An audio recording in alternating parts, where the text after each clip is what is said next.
dengan firman Tuhan ya. Nama saya seperti yang Pak John tadi sudah sampaikan adalah Suherman. Dulu namanya Pak Rudin Suherman. Jadi Pak Rudin itu supaya ada FF-nya bentar saya ganti pakai Francis. Jadi kira orang saya orang Katolik, Francis. Karena Francis itu adalah nama yang menurut saya sangat favorit bagi saya. Karena saya melihat kehidupan Francis itu bagaimana begitu luar biasanya, baik Fransiskus Asisi ya maupun Fransiskus Capelius. Jadi sudah dikasih dalam Tuhan, seperti yang disampaikan oleh Bapak Gembala tadi, memang saya bukan dari keluarga Kristen ya. Saya memang dididik dari kecil di lingkungan keluarga Islam yang sangat fanatik dan boleh dikatakan radikal juga. Kalau saya mengikuti mereka, bisa jadi memang saya pergi ke Suriah. Puji Tuhan, tahun 84 saya ditangkap oleh Tuhan Yesus. Mungkin sedikit bersaksi bagaimana saya ditangkap oleh Tuhan Yesus. Jadi saudara, waktu itu saya sudah menjalankan ibadah puasa seperti layaknya remaja pada umumnya. Satu waktu saya mendapat buku kecil, entah itu buku dari mana, saya juga lupa. Tapi ketika buku itu saya lihat, gambarnya karikatur.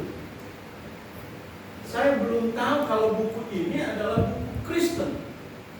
Jadi saya buka, ternyata begitu saya buka saudara, buku ini buku Kristen. Haram bagi saya buku ini untuk meneruskan membuka buku Kristen. Tapi karena di dalamnya itu ada gambar karikatur orang rambutnya gondrong, saya tertarik gitu. Menurut saya orang rambut gondrong itu maco, keren. Kemudian saudara di bawah gambar itu ada tulisan. Saya hanya baca sepintas, kurang lebih bunyinya itu begini.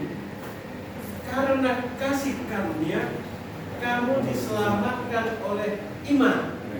Itu bukan hasil usahamu, tetapi pemberian Allah. Saudara, karena saya tahu bahwa itu adalah buku Kristen, maka cepat-cepat saya robek, saya pegang puas, sampai robek kecil-kecil. Saya buang ke comberan. Comberan tahu kan? Paling kecil gitu. Di comberan itu sekarang buku itu masih kelihatan, masih ngambang. Bos, saya injek sampai masuk semua.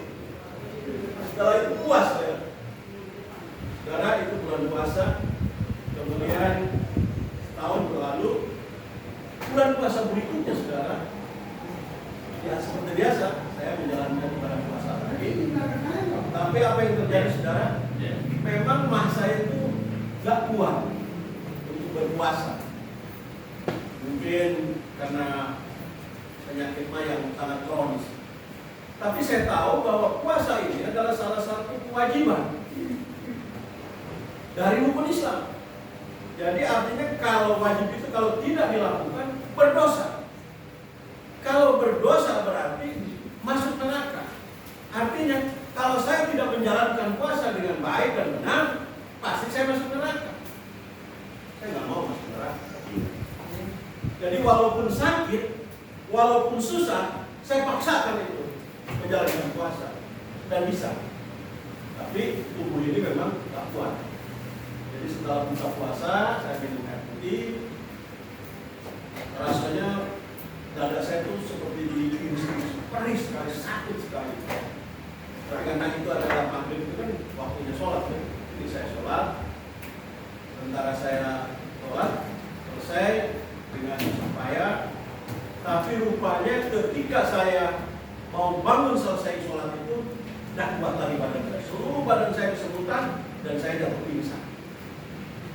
Saking sakitnya. Setelah pingsan sudah dikasih dalam Tuhan, rupanya pingsannya itu cukup lama. Karena dari jam 6 maghrib sampai jam 10 malam saya masih belum siuman. Sehingga ibu saya mengira bahwa saya itu sudah mati. Sehingga dikumpulkanlah keluarga dekat di rumah itu, mereka menghubungi saya di kamar. Mereka pegang tangan saya, kaki saya, semua digoyang karena sudah dingin. Jadi saya, saudara, seperti waktu itu seperti seperti tidur, tapi masih ada kedengaran sayup-sayup. Makanya saya tahu bagaimana ibu saya nangis, bagaimana tetangga-tetangga datang, tapi antara sadar dan enggak. Nah, saudara, pada saat itu saya mendengar suara. Dan suara itu seperti orang yang sudah saya kenal. Jadi kalau saya ditelepon Pak John, saya tahu, oh ini Pak John gitu kan. Sudah tahu dari suaranya. Dan seperti itu, saya dengar suara seperti orang yang sudah saya kenal, tapi saya lupa orang itu siapa. Dan suara itu begini. Karena kasih karunia, kamu diselamatkan oleh iman, bukan hasil usahamu seperti bahasa ini. Dan yang selalu suara itu bukan sekali saya dengar, sampai beberapa kali, dan terakhir itu seperti bergema gitu. Seperti bergema.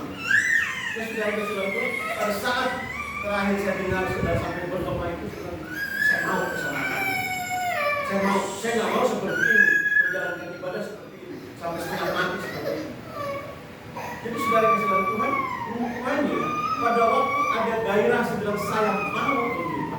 Ini barangkali secara medis, jumlah hemoglobin saya meningkat lagi. Jadi karena jumlah hemoglobin meningkat, sehingga suhu tubuh panas, dan suhu tubuh panas sehingga menginginkan lagi jantung. Barangkali secara medis seperti itu, barangkali. Tapi saya percaya bahwa itu adalah jamaah Roh Kudus. Sudah kasih dalam Tuhan, saya dengar suara itu, dan setelah dengar suara itu baru saya siuman. Saya buka mata. Ternyata semua orang udah banyak di rumah. Ya, mereka senang kalau saya sudah siuman kembali.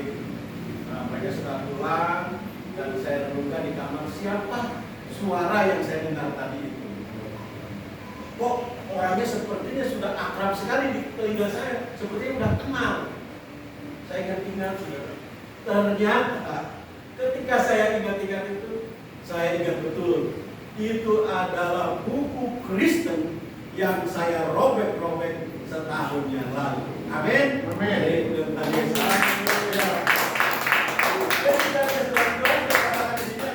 Satu ayat firman Tuhan saja, kalau itu sudah kena kepada seseorang, akan mengubah pola pikir orang itu dan akan mengubah kepercayaan orang itu. Amin. Amin. Jadi saudara kasih dalam Tuhan, itu sebabnya pada pagi hari ini saya akan mengajak saudara untuk kita mengkonsentrasikan kepada yang namanya Great Commission. Great Commission itu adalah artinya amanat agung. Amin. Amanat agung Tuhan Yesus. Kami di gereja Bethel ada satu slogan, sehati menuntaskan amanat agung. Jadi kita ada kesepakatan mau menuntaskan amanat agung ini, mau melaksanakan sepenuh hati, mau melaksanakan segenap kekuatan kita untuk melaksanakan amanat agung ini. Nah, itu sebabnya Bapak Ibu Saudara sekalian, mari kita akan membaca firman Tuhan dari kitab Injil Matius pasal 28 ayat 19 sampai dengan 20.